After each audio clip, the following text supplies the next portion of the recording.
OpenAI just dropped something that feels straight out of science fiction. It's called Sora 2, and it doesn't just generate video, it creates reality. We're talking moving cameras, talking characters, sound design, and emotion, all from one text prompt. If Sora 1 was impressive, this is a generational leap. So today, let's break down what Sora 2 is, how it works, what's new, how it stacks up against Google's Veo and Runaway, and why this might be OpenAI's most disruptive release since ChatGPT. Think of Sora 2 as text-to-movie on steroids. The first Sora, just launched earlier this year, could turn text into short, silent, realistic clips. It did shock the world with its detail, but the videos felt empty and more like AI slop. Now with Sora 2, OpenAI added sound, storytelling, and control. It's trained on massive multimodal dataset, meaning it understands how visuals and sounds connect, as well physics, like we just saw in this video of this guy jumping on a lake.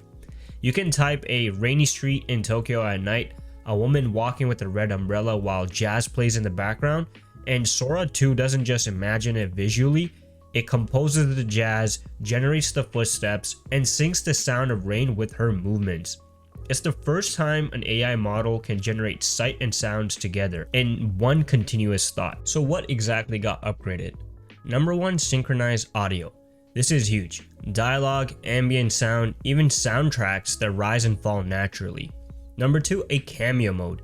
You can upload your own short video or voice clip, and Sora 2 can insert you into an AI generated scene with your real face, motion, and sound. Number 3, it also provides better control. You can now direct camera movements, pacing, and transitions, almost like prompting your own film crew. Number 4, real physics. Objects have weight, shadows behave correctly, water splashes and rebounds realistically. Number 5, multi-character interaction. Finally, you can have conversations, crowd shots, or team scenes without the nightmare glitches that we saw in Sora 1. This is the first generative model that actually respects the laws of the physical world. So how does it pull this off? Sora 2 uses a diffusion transformer hybrid, trained jointly on video and audio data. It learns not just what each frame should look like, but how sound, light, and motion evolve over time. Think of it as predicting the future frame by frame. But here's what's wild. The model doesn't see video the way we do. It sees compressed tokens, mathematical patterns representing texture, sound, and movement. Each prompt becomes a seed that grows into a timeline of moments. That's why Sora's clips feel more cohesive than Runaway or Pika outputs. It's not just gluing frames together, it's dreaming the entire scene at once like a human would do. Alongside the model, OpenAI launched the Sora app, basically TikTok for AI videos. It hit number 1 on the App Store within hours. You can browse a feed where every single video is AI generated. You can remix others' videos, use templates, or insert yourself using the cameo feature. It's part creative tool, part social network. And OpenAI isn't shy. They want Sora to become the default platform for AI generated media. Early creators are already experimenting, short films, fake ads, and even AI vloggers that post daily. Some are calling it the YouTube of the AI era. The internet's reaction? Total chaos. Filmmakers are both terrified and fascinated. Indie creators are calling it the great equalizer because suddenly anyone can produce cinematic visuals, but others are already pointing out the risk. What happens when every clip online could be fake? Imagine scrolling TikTok and not knowing which faces are real people and which are synthetic avatars. That's not the future, and that's happening now. But for now, as we can see on X, we've seen videos of people making SpongeBob being arrested. We have videos like this online where somebody has given Sora a realistic body cam footage of a police officer kind of pulling over Super Mario in his Mario Kart, and it was a serious offense, so the cop is extremely angry and tries to open the door of the car before Mario speeds away quickly. So we can see right now the internet is playing around with it.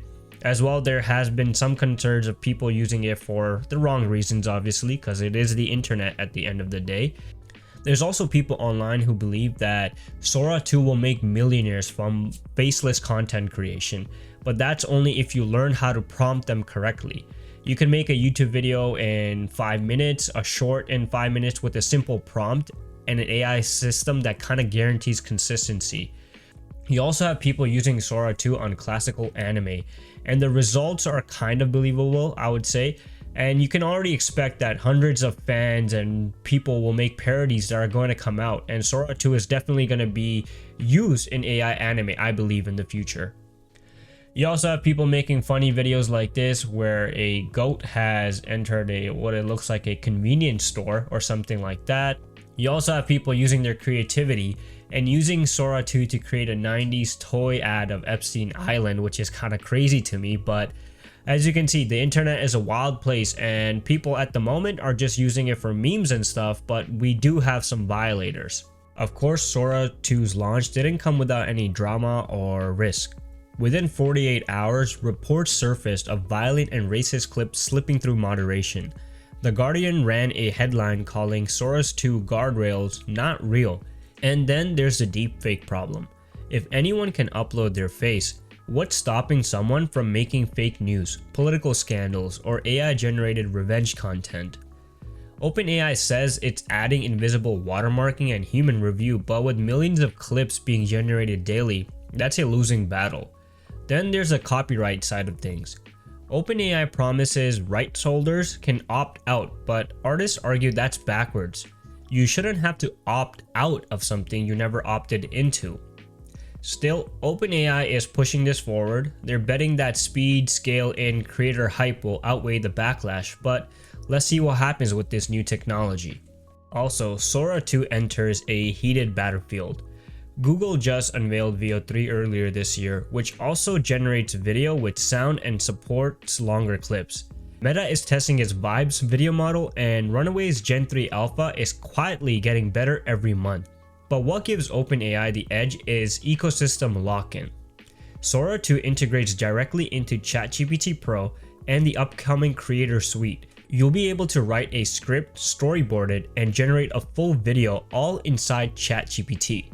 That level of integration makes it a less of a tool and more of an ecosystem and platform, a foundation from everything from movies to marketing. Now, if you were to zoom out for a second, you realize that we've spent decades building cameras, lights, and crews to capture reality. Now, reality itself is optional. Sora 2 isn't just a product, it's a cultural shift. It marks the start of the synthetic media economy. In a few years, 80% of online video could be AI generated. The question isn't whether AI replaces filmmakers, it's how humans fit into this new creative loop. Because soon, the skill won't be filming, it'll be prompt directing. You'll need imagination, storytelling, and taste, and AI will handle the rest. What do you think? Is this the tool that empowers creators or the start of deepfake chaos?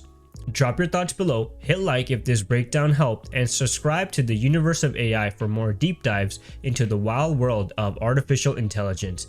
Thank you. See you next time.